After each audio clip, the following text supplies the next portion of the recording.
Where do you want to start this off? I mean, how it all started, right?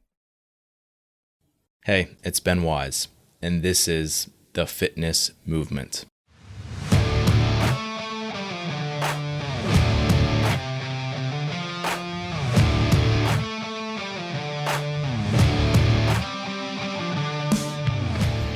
The fitness movement is brought to you by Soar Fitness. Soar Fitness is my company and my platform to deliver training content to coaches and athletes like you. The site has educational resources on everything from program design and exercise physiology to skill progressions and movement breakdowns. And in terms of programming, we have our online training program, The Protocol, and I also offer one-on-one remote coaching. It's all at one place, soarfitness.com. Can we just back it up to the coffee? Yeah. So we got coffee back in February, I believe. February, It was a long time ago. Yeah. How'd that conversation go? Do you remember? Oh, I remember. It was literally, so where do you see yourself in 5 years? It's like a 90-day review. Yeah, it's like the worst interview question ever. Where do you see yourself in 5 years? What are your goals? And literally I thought that day that we were going to talk about like the open training. I'm like, what does he want to go to coffee for? So I was kind of taken back by the question. What did I say? Where did I see myself in 5 years? I think he said Florida. We were going to move, yeah, because we were living the Florida life, and we were vacationing a lot, which was interesting over the whole course of this thing as well. I think once I actually sort of thought about it, after you asked me if I would be interested, and we kind of talked about the whole, there's not a whole lot of places that offer, the kind of training facility that we want to be in, the environment we want to be in, it was just, that's kind of what was missing for me, for sure.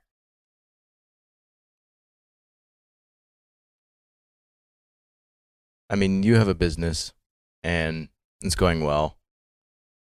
Like, why do you want to open a gym? So I work out of my home, and I coach people on nutrition remotely, and it's fulfilling for sure, but it's really hard for me to see myself, well, it was hard for me to see myself growing, any bigger than in my basement. Being able to connect with people one-on-one and face-to-face is sort of, what I've always loved about the sport. So, while I do love my existing businesses, to take it any further out of my basement would just be really tough. I really miss the human interaction, the one-on-one aspect. Yeah, I think, obviously having a facility that you can like kind of operate out of as your home base, even if it is like just thinking about like Macros by Ma or for me Zor Fitness, like just thinking about those two, like that's going to elevate them just by doing that. And then if you take that and you add the fact that you can have a training facility that like supports people in the community, that helps them out, that's going to only improve like their options and hopefully like their lifestyle and performance and health outside of that. Like, yeah, why not if you're already in the space? For sure, yeah. And I always was curious, like for you, why, for people that don't know, you came to the gym that I previously owned and trained there, and I was always kind of like, why doesn't this guy coach? Like, why is he not actively doing something of his own? And then you started Zor, so I'm like, boy, why is he not open to gym? Like, what took you so long? I mean, I wasn't sure if I wanted to open a gym. I mean, when you just open a wanted to gym, play in one. typically, yeah, like it's great. Like I'd love to like, be a member and, it's great to be able to pay a membership because then you get to have the perks of being a member and not the stuff of being an owner. But obviously, I think for me, it was like what I was craving wasn't available, basically. And that was for me individually, like as an athlete and also me as a coach. So I think there's a number of ways that it was kind of like, this is sort of an obvious route to go. And for me, also partnering with you, it kind of made it where I was not a 5 a.m. to 7 p.m. job. Because I don't want that lifestyle. I don't think you do either. I like the 5 a.m. lifestyle. So, I mean, you've been in partnerships before. You've been in part of several businesses. Like, Stacey, why is this guy any different? Like, why not do this on your own? You're more than qualified. Like, why even bother partnering with me? I mean, listen, even being in a partnership is hard. I definitely can't imagine taking it all on my own. At some point you have to also live your life. And balancing that even with a partner can be tough because, you want to be there all the time, but you can't be there all the time. You have to balance it out. Do it on my own. I just, like I said, it's a lot, from running it to, you can't run a business and still be, in it and be, have relationships with your members and see people every day. And it's just, you can't do everything. So partner with you was like, how's it going to be any different? I had experience with you as a coach, and I knew that you were professional, really consistent, really had just all your ducks in a row all the time. So that for me was probably one of the first things that made me realize, this guy has his stuff together. I think that we could be successful for sure. I love the nutrition aspect and I do love to coach. But as far as programming, that's your thing. Sure. Yeah, I'll say on my end, it was like, so I was coaching you for, I don't know, let's just say it was a year before. It might have been more than that, but a year before I even approached you about any of this stuff. And I remember having this conversation with Brooke, my wife, and being like, I've seen her log everything every day and not miss a session, this entire year, basically. I think you missed like one session the entire year, maybe. And it was like that sort of thing just shows that, like, okay, this person can be consistent. They can show up when they need to show up. They show up when they don't feel great. Yeah, like, for sure. You see a lot of a person just like in a coach-athlete relationship, like either side of that, like there's just two people in a relationship, basically. So not that it's all going to be smooth sailing, because even in that training year for you, like there's plenty of stuff going on in just life that pops up that like you have to deal with. So like if you're with someone for an entire season, like you get to see a lot of them, for better and for worse. Mm-hmm. And for you, it was a lot for better. So I think it made more sense. Like, okay, you have a great reputation in the area. You have the nutrition stuff down, which isn't, I would be the first one to say that's not like my number one area of expertise. Like I would much rather lean into the training side of things. Right, And not that those two aren't tied together. Obviously they are. But I think that's sort of a big part of the catalyst for me of what made sense to kind of enter into it. Yeah, I think the more you focus on what you're good at and let somebody else do the other aspects of it and the other side, it's more of a team that way. If you're trying to coach people on nutrition and programming, it's like, all right, well, one is going to fall to the wayside and one's going to sort of lack in other areas. So, yeah, good combo. Yeah. What's Lumber Capital Athletics? What's up with that? Lumber Capital Athletics. Oh, man. Williamsport logging the whole industry, yeah. And a lot of people get it. So I was a little concerned that somebody was going to be like, Lumber Capital. But yeah, it's cool that people are getting it and they love it. They love that we went with that. It's that cool. Idea. It's like a nod to like the history of the town. Yeah. So Williamsport, Pennsylvania was the lumber capital of the world at one point. Well, I guess it's technically, I mean, there's still logging here, but it's obviously diminished. But at one point per capita, it had the highest concentration of millionaires. That's so wild. Yeah. So that's like our high school mascot for people who aren't around here, millionaires, which is obviously super unique. But it was all because of the logging industry of why people had all this money. Yeah.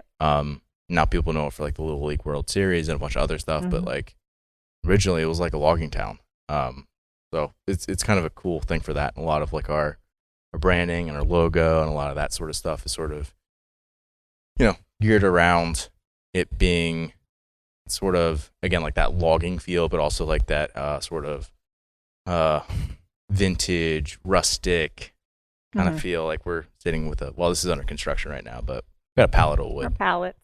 Yeah, people should go check out the YouTube version of this if you're just listening to audio only, because we're sitting in our facility that is under construction currently. We're in the middle of putting up the ceiling. We've got the walls painted. The stall mat's down there in front of the camera. So we're in the middle of all that right now. How's the process going? Well, it depends on which day you ask me.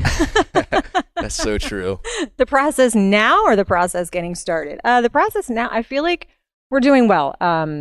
You know, like you said, the mats are down, the paint's on the walls. Equipment comes next, and it's a steady flow. Some days are a little stressful than others, but it's just you got to chip away at it like anything else. We were saying this, like it's so much of it is out of your control that's like the most frustrating part for us right now, and hopefully that diminishes as we get deeper into our business. And if it's like things that are going wrong day to day in the business, it's because you didn't put the right systems in place. But right now it's like, oh, you're dealing with codes and zoning and people who are getting things done that you're not normally going to work with. It's not like one of your coaches or somebody that's like in your circle. It's like people outside of that who like you're waiting on for something. And literally there's nothing that you can do to change those outcomes or like speed it up at all. Right. Deliveries, like flooring, things are taking time right now. Weeks. Yeah. And so all that stuff, I think we've both been very frustrated at with times, to say the least. But, if you are opening a new facility, I mean, I feel like that's just kind of, or like, a building that's going to be zoned commercial or industrial, like if you're opening a space, like you're going to deal with some of that stuff. So let's back up a little bit. Obviously, like there's cool stuff coming up for us, like equipment arriving and the fun stuff. Yeah, that kind of thing. What was not fun, or maybe less glamorous parts of like this journey towards opening our doors? Oh gosh, right off the bat, just the lease. To go negotiating. It sounds so exciting. Oh, let's negotiate. But it's like, you send it back and you wait. And then you send it back, then you wait. So for me, I am not a patient person, and the waiting game was really tough for me. That was, just not like you said, not being in control of it. Like that was really tough for me. The whole lease signing. Yeah.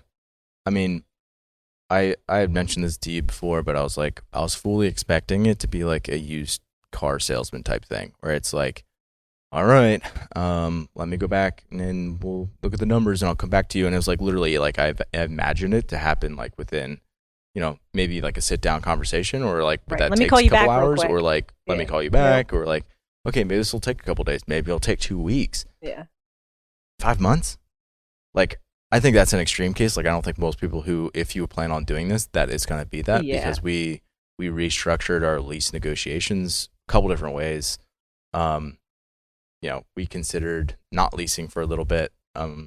There's a number of things. I mean, we were obviously looking at other places in case this place didn't work out. Yeah. But like, we were kind of set on this facility in particular. Yeah, we sort of we kept coming back to this one, right? Like, and I think that's why we did negotiate so many times, because we wanted to be smart and we wanted to make sure that we were making the best decisions for the gym and for the area and the location and the structure of the lease. So I'm not sorry that it took so long yet. I'm not sorry. I think we were smart about it, and I think that's important. Yeah, and I that is what it comes down to, is like we knew what the numbers were going to look like, or roughly what they're going to look like. We know, like, okay, this is where our threshold is for being smart and still being in a good facility. And also, like, you have to weigh off, like, okay, if we just decide to, okay, forget this place and we're just going to go with, a smaller place that doesn't have much parking, maybe not an ideal location, the building's just less ideal, doesn't have office space. So, like, there's all those trade-offs that it's like, okay, well, then there's going to be less people that show up to the place. Mm-hmm. There's going to be people who aren't willing to pay the same membership fee because it's not like in a central location where they're at, or it's not close to their work. Or if you're at a facility and doesn't have showers, then people are driving back home before they go into work if they're coming in the mornings. So there's so many things to think through that I totally did not give respect for it at the beginning. Like I knew it was going to be obviously a challenge just to like get all the pieces together, but the extent of what we went through was, I mean, I think everybody goes through it, but I also think that we were a little bit of a unique circumstance. Yeah. Yeah. And it felt like we looked at 20 locations, and what did we look at? 3? It was not many. I mean, again, I imagine it like compared to like real estate, like for like our house, like, okay, we like have this agent, they're like, hey, here's a good property. They send it to you and you go look at it and you can see a half dozen a week, and you can do that for a couple weeks if you want until you find the right one. And it was like, or maybe one pops up on the market all of a sudden, you have to like scramble quick. And I was like, man, I think this might just be a Williamsport thing, but like, and maybe it's just Williamsport 2022 thing, but man, there was like nothing. Yeah. And that was it. I think that's another reason why we kept coming back to this space, was we didn't want to give up the location. And in this location, there was very limited options. So it's not like we had 5 places to look at a week. So not like house hunting. It was tough. It was tough. What do you envision this facility looking like in like when you just get into like normal operations? Let's say it's like 2 years down the road. Like what's sort of the vision for the facility for you? For me, the vision would be, obviously we're going to run some set CrossFit class times, but we've got open gym all day long. So, I would really love just an environment where people are constantly, training towards a goal, training to be better, better than they were yesterday, the whole thing. Like, I love the fact that our space is going to allow for CrossFit classes and open gym at the same time. I think that's huge. Not everybody likes the class environment. So, being able to give people the ability to do that is really awesome. Yeah, and it doesn't have to be like an either or thing. Like it can be a both. Yeah. Like, yeah, and I live a life of ands, not ors, Stacey. I like that we can do both, and and I want people to feel like they can train competitively here. I want people to feel like they're being pushed, but at the same time, if today is not your day and you just want to work out and chill, that's cool too. Right. Like if even if you're someone who jumps into class like 80% of the time, like you're like, hey, at like 4 or 5 days a week, I'm like in here jumping into class. And then you like come in and you're like, man, I feel like garbage. Or like I have, 40 minutes to get this workout in by the time I'm in the door to being out the door again.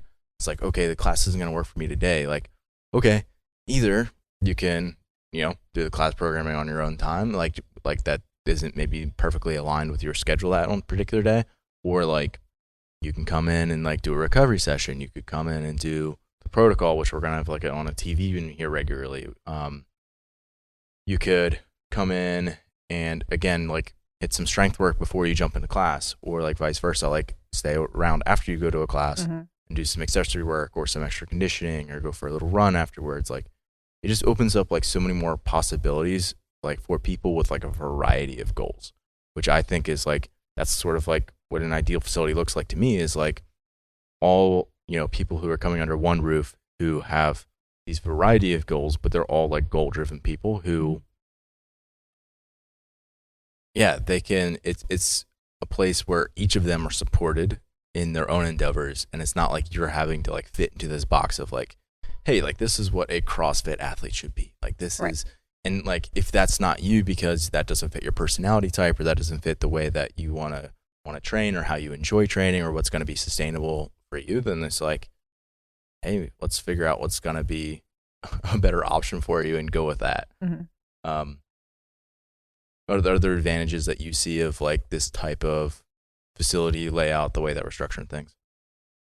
So, I mean, I think it'll be cool for if somebody does decide to join because they, want to be able to use the open gym hours.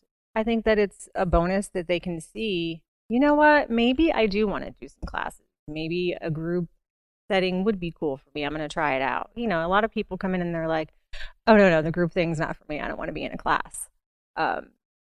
When you first tell them what we do, but if they can join as an open gym member and still see that environment and that it is a little different than what people think it is, then, I think that's kind of cool. Then they can, experience it without experiencing it, I guess.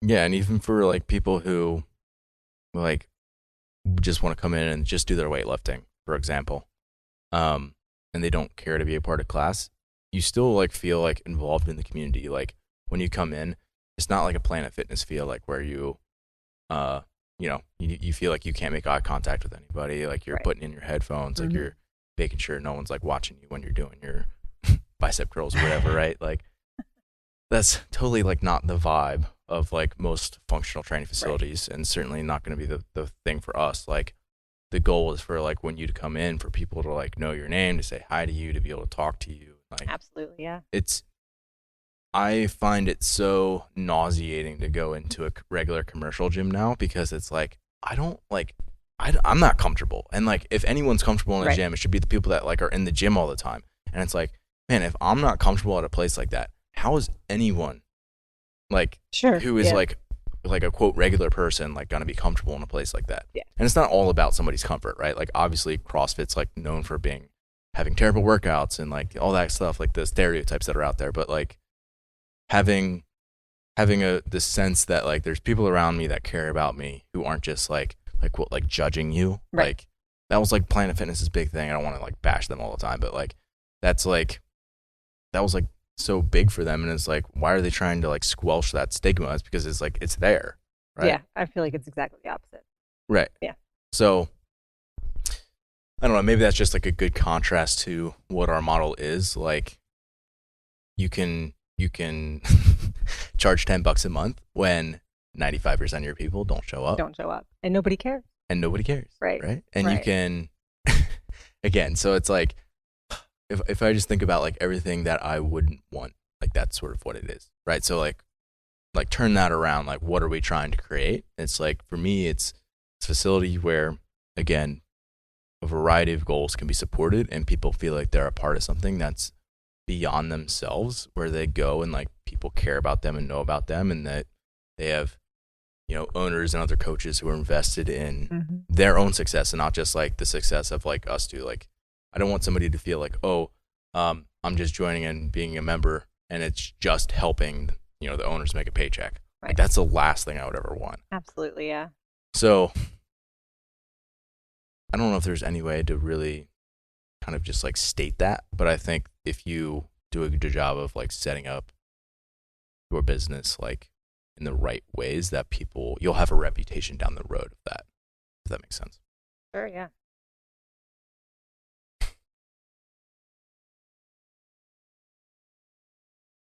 Let's talk a little bit about programming. Okay. I might do either solo, or maybe I'll have you back on and talk to me, one of those two, about maybe class programming more generally, or how I do group training for like what I would consider to be like GPP CrossFit athletes, like the average class goer, basically. But let's get into that a little bit. So I've sent you sort of a sample week. Mm-hmm. Like I drafted this up. Is it on the I was drive? actually laughing about this with Chris Hardenberg the other day, because I said, yeah, I wrote this up in I think April, and I was like, man, I want to be a little bit conservative, so I won't make this like programming. Like I wanted to be like project the first week of us opening, and I put it on at June 5th as the first week. I know, I remember. June. It's now Here we are. September. Here we are. So anyway, is there anything that stood out to you about that week, if you can remember any of it? Well, I do remember reading it and wondering, like, as I started to read it, I was wondering, okay, is this going to be something that, because again, I've never been in a class that you've coached. I've only done your competitive programming. So right away I was like, is this going to be something that Susie, who was curious about CrossFit, can jump in and do? And right away I was kind of like, okay, there's the modifications, there's, scaling options. So I noticed that first. But I was just really excited about how much CrossFit it was for me, because I missed the class environment, and to sort of see that all laid out was really cool. Yeah, I mean, obviously there's a balance for everything, right? Yeah, like for sure. If you do too much CrossFit, all of a sudden you have no time for instruction, which isn't great. Or people feel like they're like sprinting around from like, okay, I got to get to item C on here, right? Like part 3 Right. of the workout to be able to, all right, let's go. Like you don't have enough time to get into your accessory work, and like all of a sudden you're like trying to do too much. So I think there's definitely a balance of that. However, nobody wants to come in, even if it's a recovery day, and like feel like, oh, I didn't get a workout in. Like even if it's a recovery Right. day, like you can still feel like, oh yeah, that was productive, even if it wasn't like, I'm laying on the floor afterwards. And with class programming, one of the challenges is like you'll have somebody who will show up, 3 days a week, let's say, and it might be every single time it's Tuesday, Thursday, and Saturday. Mm-hmm. So they only ever get a workout on Tuesday and then a recovery day on Thursday, because that's often when gyms do the recovery day. Mm-hmm. And then Saturday, it's like, okay, Usually team. yeah, team based, right? So they really only get like one like true kind of like normal CrossFit workout a week. So one of the ways that we've been thinking about this, and I think a good system that we'll put in place, is we're going to run basically like a 6-week, what I would consider to be like a skeleton or like a template, right? So it's like these are our priority items that we've chosen over this training cycle, and those will rotate over time. And then that way there's 5 training days, Monday through Friday. Saturday will be sort of like its own programming set aside. Mm. And then that will get pushed forward 1 day each week and sort of offset. And that way, basically, the thing that you would normally be doing, say week 1 would be Wednesday, would be day 3. Mm-hmm. The next week, day 3 will get pushed to Thursday.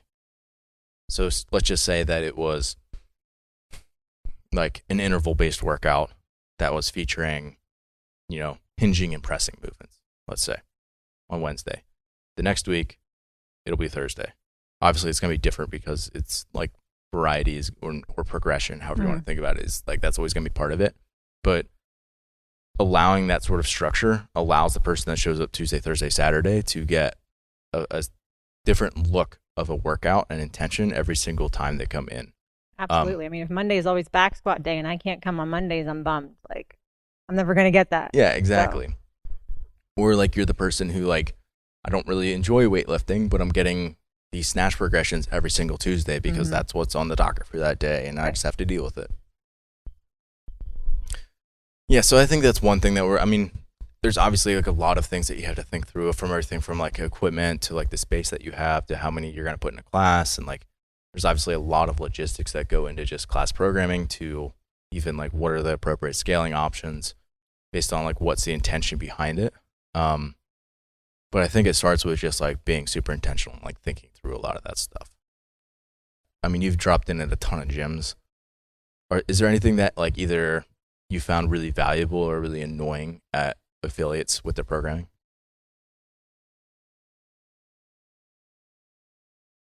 I mean, over the last since we've been through this whole process in February, I traveled quite a bit to Florida, and I've been in a bunch of different gyms.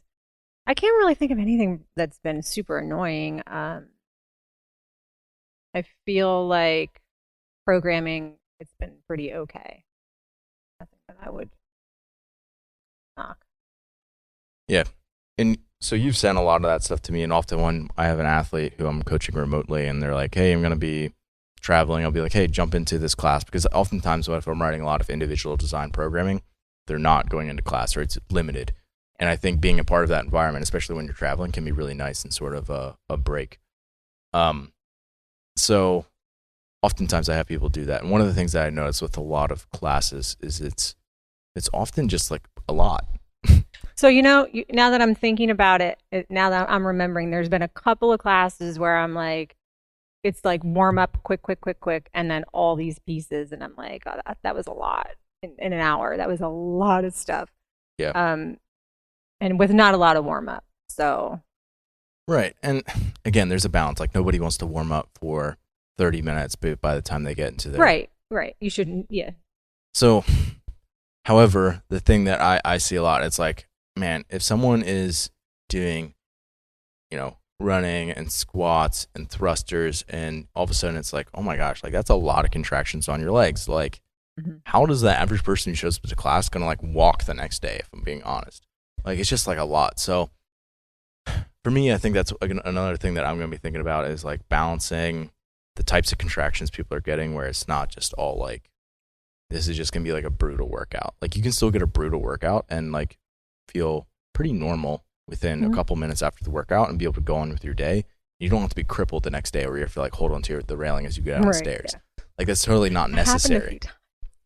When I came back, then what's wrong with my leg? 170 wall balls and a bunch of running, and yeah, now I'm like destroyed. The other thing I will say is the open gym factor. There were a few times when I had things written that I wasn't able to do because it was like they turned the lights off after class and they were out of there, so there was no open gym time. That's another reason why I'm super grateful for what we can offer. Yeah, and even just like the opportunities that a open concept facility brings up. Like, again, our main goal is to support the people who are in classes and to, you know, provide the things that people need to be able to train effectively, who have, again, goals that are sort of a little overlapping with that, right? Whether that's a CrossFit athlete who's competitive, whether that's a weightlifter, whether that's, again, like an athlete. However, there's just like a lot of opportunities for a space that is open. Right. So like, there's so many things, like even things as simple as like, okay, if we have community events, everybody can be in the same space, like literally in the same room, like within the same four walls, which is really cool. We could run competitions. Like there's just so many like endless things that we could do. Obviously, again, I've had people reach out like, hey, are you offering this, you know, obscure class thing? And I'm like, no, like we're not. Number one, that's like, why would I spread myself that thin right off the bat? But also like, why wouldn't you just stay in your core competency? Like, I choose not to prescribe macros to people. Not that I couldn't go find a calculator online and do it, but like, there's people who do that like full time, right? And like, that's not that that's all you do. I'm not saying that, but like, in other words, I'm not a nutrition expert, so why would I pretend or like try to offer a service that reflects on me poorly, because that is not like the thing that I'm good at. And it's not your passion. So why would you focus on what your passion is? Yeah. So if you want to do yoga, join a yoga studio, because we won't be offering it. Right? We might involve maybe some of methodologies that are worthwhile from that, but it's not going to be that. Right. There's not a bash on people who are doing that, but not for us. No. There isn't. Cool. In the immediate future, what are you looking forward to? Oh, man, I'm looking forward to a room full of people. I can't wait. Barbells slamming, everyone kind of hollering for each other. That's what I miss the most, just the community support and just the excitement of it. I can't wait. It's going to be good to have some bodies and equipment in here. Yes, it will. Yeah. I'm super excited to get the doors open to, get the thing underway and just see. We've had a pretty overwhelmingly positive response just from the announcements. We haven't even given a hard opening date yet. Like everything's, again, it's not like equipment's here yet, so we can't be like, hey, this is the day that we're opening and this is when you're going to get billed and that kind of stuff. But yeah, as soon as we have more of that sort of information, I guess that's some of the questions that people have is like, hey, like what can I do right now to get involved? What do you say to them? Right now, go to the website, follow us on Instagram, follow us on Facebook, and reach out. I mean, we're pretty accessible at all times for the most part. Yeah, Stacey will get up at 3 a.m. to answer your messenger requests. If you message me after 7:30 p.m., you're probably not going to get an answer. Wise, you got some boundaries in place. But yeah, obviously this is not a scalable business, so we talk to people. Yeah, and I think, I mean, like you said, we've got socials up online. We've got YouTube and a website and all the stuff, right? So people can go check us out there. And really, that's where we're going to keep you updated. And I would say mainly the newsletter right now, right? So again, we can't say, hey, we're going to bill you. Well, sign up here, basically. We can't say that yet, because if you say that, you have to be able to say, this is when you're getting billed. Right. That's you can't just be like, hey, we'll bill you whenever. Like, hey, just give us your information. Yeah. Just give me your credit card. It's cool. Yeah, just give me the card. No, hand it over. So as soon as we basically know that, hey, we got equipment here, and this is when we can actually open our doors. We have, they've been milling the the parking lot right now. They're like using a stone cutter out there or pavement cutter. And so if you hear that, that's what's going on. The one day that they do that is the day that we record this. But anyway, yeah, so in order to do that, we actually have to have a date. Right now we're thinking October 1st. That could potentially change, but I think that's very likely to stay in place because I think the road truck should show up within a week or so, hopefully. Can't wait. Yeah, it's going to be Christmas in September. So yeah, go to the newsletter, lumbercapital.fit. Get signed up for that there. We'll also link to that on all the socials. I'll link to that in the show notes as well as the YouTube description. And if you're just curious about renovations, also go check us out on socials because I'll be posting a lot of that kind of stuff. Also, this is going to be really cool. My dad's going to paint a mural on that wall right behind us. So if you're watching on YouTube right now, it's just a big white wall. But pretty soon it's going to have a skyline of Williamsport on it. It's going to be pretty sweet. Look forward to that. You can lift weights in front of the Genetti Hotel. Just what you always wanted. We were actually sending all this stuff back and forth, like looking at this. It was actually from like Adobe stock, was where it originally came from, and we're like trying to figure out like what that building looks really familiar. Where's that from? Well, there's the Genetti. So it's gonna be cool. It's gonna be like again sort of a nod to the town and the local culture and the history of the place. So yeah. Any closing remarks for everybody, Stacey? I don't think so. I just can't wait to see everybody. That's all. I'm excited. Hey, it's Ben again. Thanks for listening today. To be completely honest, it's been really rewarding to have people who listen to the show regularly reach out to me, whether they have a question about training or just to say hey. So if you haven't done that yet, do it. I'm pretty good about getting back to people, and you can feel free to email me, ben@zorfitness.com, or message me on Instagram @zorfitness. And graciously, I've had some people reach out to me and ask how they can support the show. Number one way that you can support the show if you are a regular listener is just by rating the show. Most apps have a platform where you can actually rate it, and on Apple Podcasts, you can write a review as well. This is super helpful in having other coaches and athletes find the podcast, but also just having it grow and for me to continue to want to put out more and more content. Also, I'm going to be posting more full episodes of the Fitness Movement to our YouTube channel. So if you're someone who actually enjoys seeing my face when I talk, you can head over to YouTube and subscribe if you please. And if you're someone who is watching on YouTube, you have the ability to like our videos, but then you can also comment on the video if you have questions about the episode or if you want to suggest a topic for a future episode. And lastly, if you're someone who really does value what we're putting out, I would encourage you to hire a coach. For me, coaching is the bulk of my job, and it's what I believe I do best. So if you're an athlete or a coach looking to up your fitness game, be sure to reach out. You can message me on Instagram @zorfitness or email me ben@zorfitness.com. Thanks again for listening today, and as always, stay the course.